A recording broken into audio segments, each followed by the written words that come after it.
Hello, family. Thank you so much for joining us for another Every Nation online service. My name is Andy Limdingani, and I'm so excited, so happy that you could join us. Listen, there's still time, so grab a Bible, call a friend, and make a cup of whatever it is you drink, tea or coffee, it doesn't matter. With that said, buckle up, listen up, and take notes.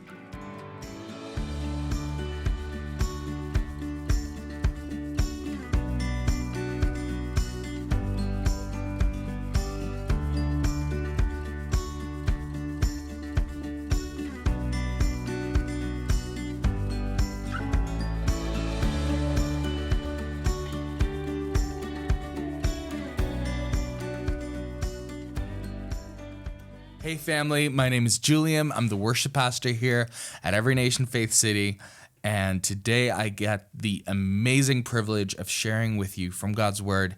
We are on week 3 of our sermon series called Jesus Is More Than Enough.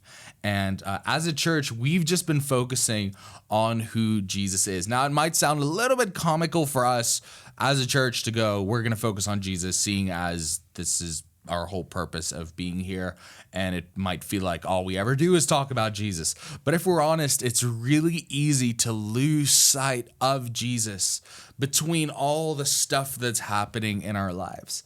And we're just going to be taking a few weeks, and we've been taking a few weeks, just literally recentering, refocusing, and resetting our thinking.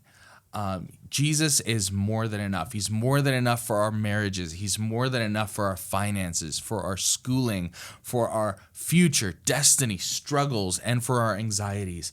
And what we're saying is that we are going to be going through a factory reset, a reset to factory default in the next few weeks.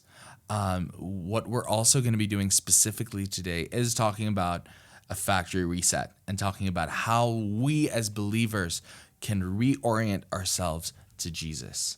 I don't know if you've ever had to do a factory reset on any one of your devices and restore it to the original settings.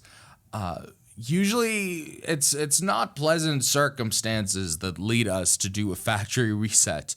You might have had a device that was working fine, and now all of a sudden it's just encountering all of these issues, and it's forced you to factory reset. Or maybe you're selling a phone and you have to factory reset. Now, just to simplify what it is, imagine a factory reset like putting your phone or your device into a time machine. After the process is completed, what you've actually done, if you think about it, is you've made this phone brand new. Now, obviously, the outside of it is still the same, but on the inside, there's a transformation that has taken place, and it is reset as if it is completely new, as if it just came out of the factory. And it needs to be set up again. But now, you've gotten rid of all the corrupted data. You've gotten rid of every single thing that could have been wrong with it on the inside. 2 Corinthians 11 verse 3 is a scripture that we've been focusing on, and it says, "But I am afraid that as the serpent deceived Eve by its cunning, your thoughts will be led astray from a sincere and pure devotion to Christ." Today, what we're doing is we're getting rid of old data, things that we might not have even realized that we have been holding on to, misconceptions about God, misconceptions about who Jesus is. Now, today we are factory resetting. Are you ready? Let's pray. Jesus, we love you. We thank you so much that you are more than enough. Thank you that you remind us today of who you designed us to be. Help us to reset and to get back to the original purpose, and help us to get back to a place of relationship with you in your name. Amen. So Romans 10 verse 17 says, "So faith comes from what is heard, and what is heard comes through the word of Christ." So faith comes by hearing. In other words, whatever you're hearing about, your faith in that begins to grow. And we know this is true because the more you hear about any sort of topic, the more you begin to believe in it, the more you become entrenched in that view, in that worldview, the more you begin to accept that what you're hearing is truth, the more you begin to put your faith in that thing. As we reset, one of the things that we need to keep in mind is that none of us need to hear more about how we need to try harder to be saved, because that's what we're already doing. Nobody of us needs to hear more about how we need to behave better. None of us need to hear about how we need to get our act together. Why? Because we already believe that. We already believe we're not getting it right, and we have to try harder and better and perform more. So what do we need to hear more about? We need to hear more about Jesus. We need to fill our minds with the right thoughts. It's not just about emptying our minds and just having it as an empty space. The first step of a reset is refocusing on Jesus. In the same way that when you clear your phone of old corrupted data, you don't just have like an empty shell. What you're actually doing is you're re-uploading the basic things, the important foundational software, the things that you need in order for your phone to function well. You're not just emptying a device. You're filling it up with the right things. In other words, we don't need to hear more about the strength of sin. We've all experienced the strength of sin. We've all experienced wanting to do the right thing and not being able to do the right thing. We need to hear more about the grace of God. We don't need to hear more about how strong sin is, because we all believe that. We know it. You know it when you wake up in the morning and you're tempted to do the same thing you did yesterday, even though you know it's wrong. You don't need for that thing to be confirmed in your life anymore. You need to believe that there is a solution to this. We don't need to hear another sermon about the poison that's poisoning us. We need to hear a sermon about the antidote, what can save us from this. We need our beliefs in the grace and the forgiveness of Jesus to grow so we can have victory over those things. Romans 5 verse 18 says, "Therefore, just as one man's trespass led to condemnation for all, so one man's act of righteousness leads to justification and life for all." Because of who Jesus is and what he has done, he has made us right with God. And this is where our faith needs to grow. This is what we need to start filling ourselves up with. Now, what does it mean to be Jesus focused? It means to be more focused on him and what he's done for us than what we have to do for him. The world, in a lot of ways, actually ruins the way that we think. Just like with a factory reset, our first thought is probably a negative one. If we hear about a factory reset, our first thought is, I'm going to lose so many important things. I hear you. I hear what you're saying. But by getting rid of this view, this sin focus, this whatever, doesn't that mean I'm going to sin more? Doesn't that, am I taking it for granted? Aren't I putting myself in a more disadvantaged space? But here's the thing.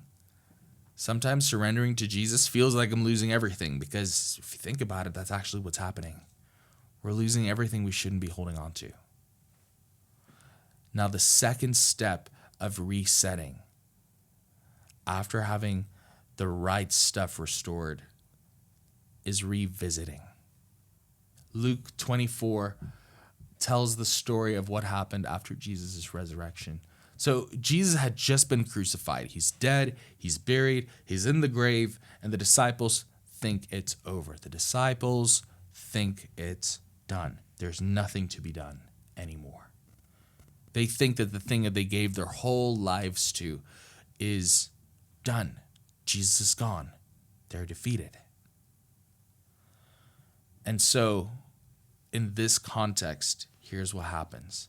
Two of the disciples walk from Jerusalem to Emmaus.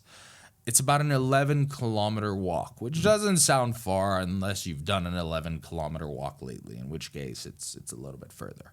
And it takes a while. So Luke 24, verse 13, the story picks up. It says, verse 13 says, "Now on that same day, two of them were going to a village called Emmaus, about 7 miles, it's 11 kilometers, from Jerusalem, and talking with each other about all these things that had happened. While they were walking and discussing, Jesus himself came near and went with them. but their eyes were kept from recognizing him. And he said to them, "What are you discussing with each other while you walk along?" They stood still, looking sad. Then one of them, whose name was Cleopas, answered him and said, "Are you the only stranger in Jerusalem who does not know the things that have taken place there in these days?" So in their minds, they were focused on what had just happened. They were focused on the crucifixion. Everyone had gotten that news. Everyone was more or less on the same page that Jesus had died and that he hadn't risen again. So back to the story, verse 19. He asked them, "What things?" They replied, "The things about Jesus of Nazareth, who was a prophet, mighty in deed and word before God and all the people, and how our chief priests and leaders handed him over to be condemned to death and crucified him.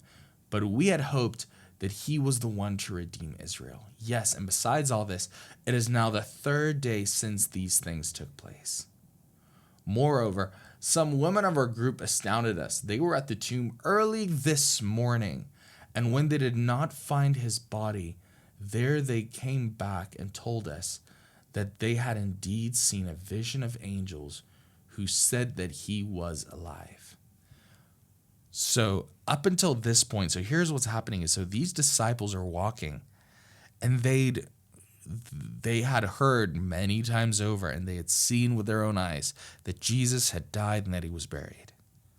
But now there's this new information that's, in Afrikaans, there's a phrase, it's smokkel met my kop, or essentially translates to something is smuggling with their minds, or some new information that you're wrestling with. They're wrestling with this new information that's competing with the previous information being that Jesus has died and that he's dead. Now there's new information. This new information is that Jesus has been resurrected, and they have several testimonies and several things, but it's competing with the reality of what they are believing at that point. Verse 24, some of those who were with us went to the tomb and found it just as the women had said, but they did not see him. Then he said to them, "Oh, how foolish you are, and how slow of heart to believe all that the prophets have declared.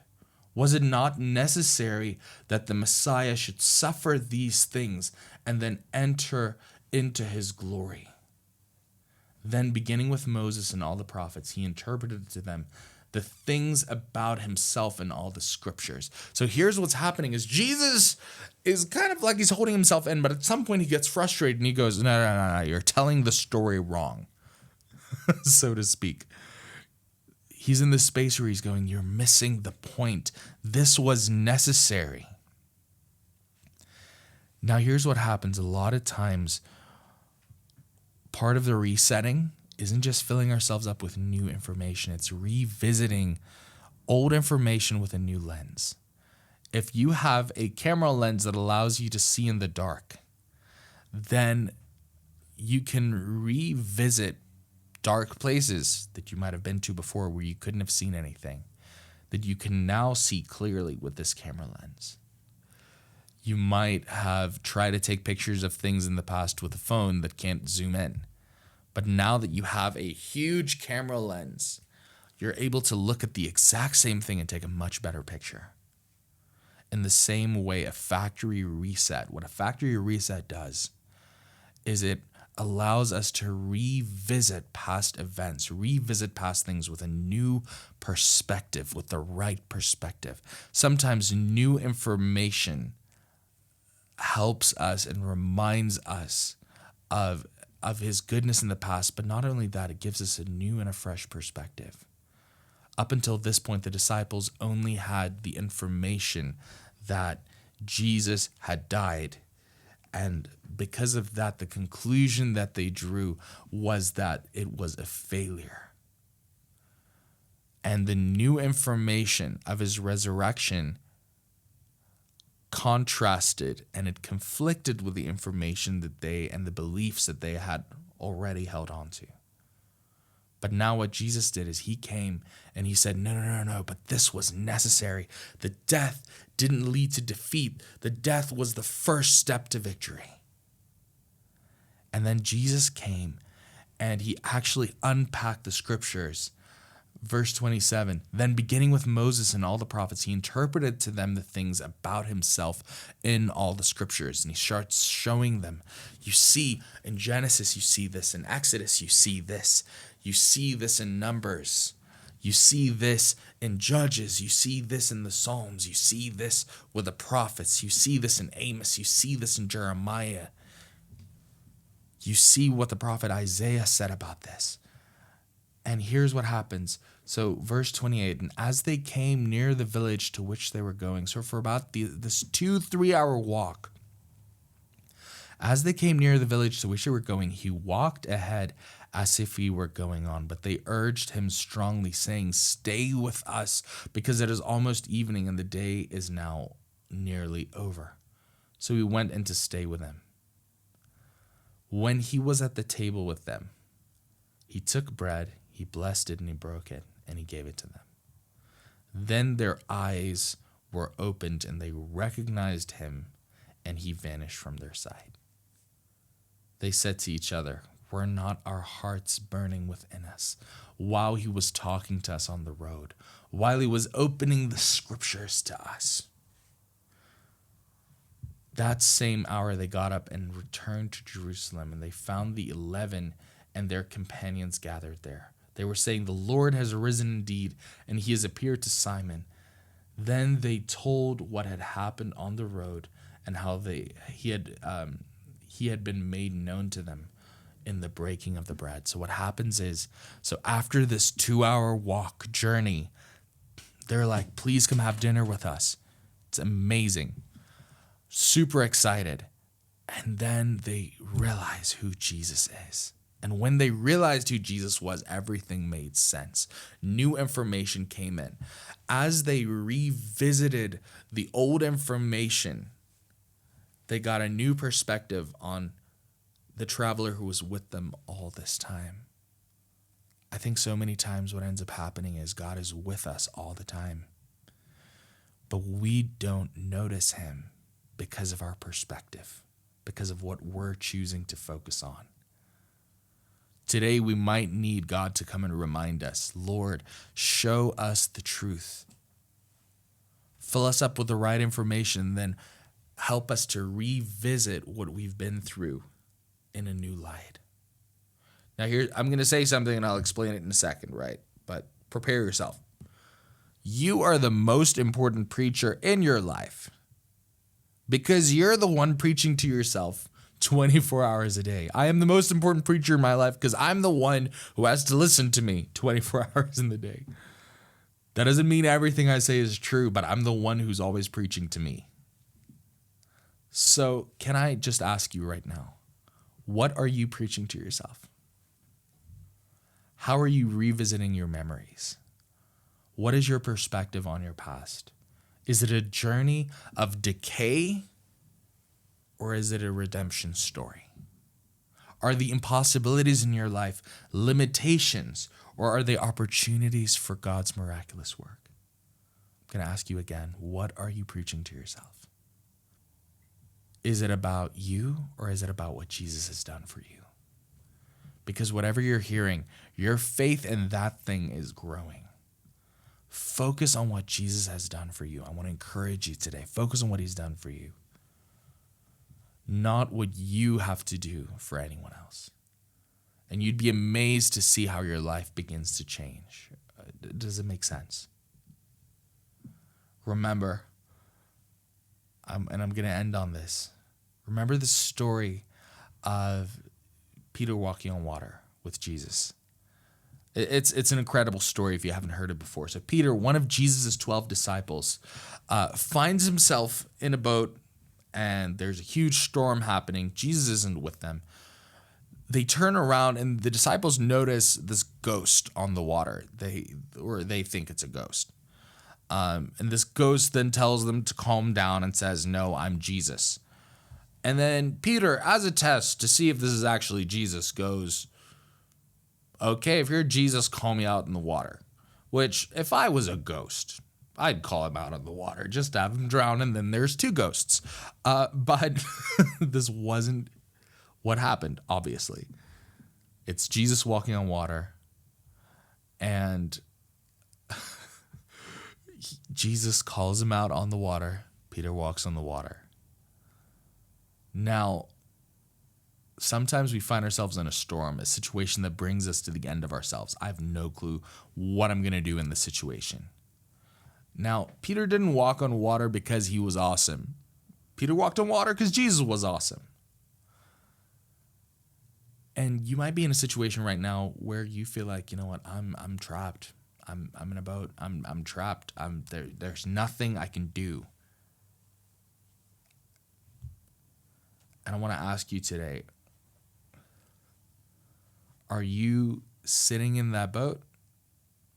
Are you trusting Jesus to be able to walk on water? Or have you given up and you're deciding, you know what, I'm just going to drown in my circumstances right now? The difference between someone who's drowning and someone who's walking on water is their response to Jesus. Is there an area where you need to cry out to Jesus today so he can rescue you? You see, the final part of the reset is our response. Whether that is, you know what, I'm going to choose, I'm going to go through this reset. Or whether it's, you know what, now that I've been through this reset, I'm going to live differently. This new information or this new knowledge is it going to be just a cool thing that I know, or is this going to make me walk the 7 miles, the 11 kilometers back because I need to share this good news with someone? A lot of times we have a hard time sharing the good news because we feel like it's a chore, because we don't realize how much of a good news thing it is. We don't realize the implication of what we believe. And that's why we need the reset. And one thing after a reset, and this is what I want to end on, is that we don't have the same challenges that we had before the reset, after a reset. Grace has empowered us for victory. It empowers us to live supernatural lives. And grace isn't just a one-day grace. It's a grace for today. And if we choose to look at grace like that, it totally changes us. Because all of a sudden, grace isn't anymore something that gives us permission to sin, but grace is something that empowers us to overcome sin. Grace isn't just making peace with the storm, but telling the storm, peace, be still.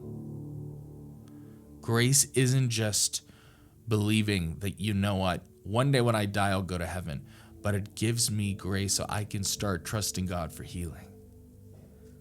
It gives me the ability to say no to circumstances, to say no to sin, and to trust God. The purpose of the reset, resetting our focus on Jesus, number one is to refocus on him.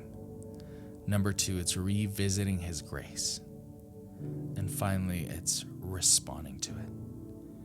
If you haven't responded to Jesus, where you realize, you know what, I need to reset today, we have an opportunity right now to respond. If you want to respond, just pray after me. Jesus, I need you. Come into my life. Transform me from the inside out. Reset my perspective. Refocus my eyes on you. I believe that you are who you say you are.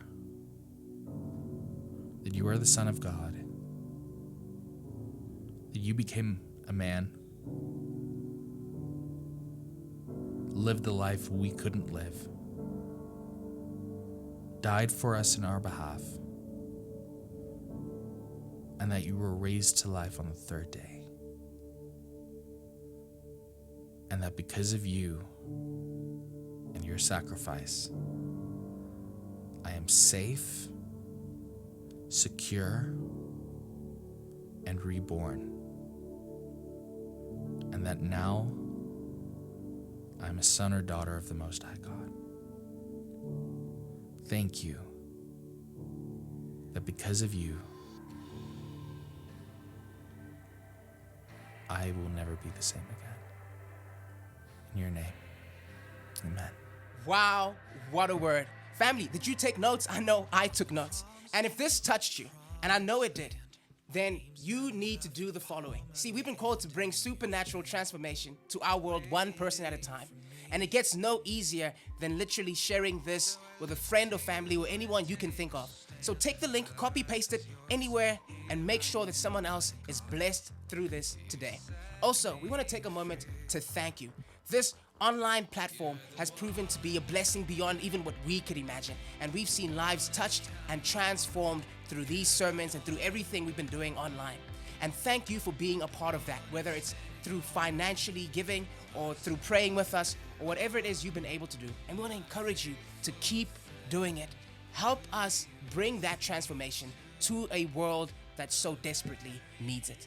And also, family, if you want to get in contact with us, our details are on the screen. We can't wait to hear from you. With all of that said, goodbye and God bless you.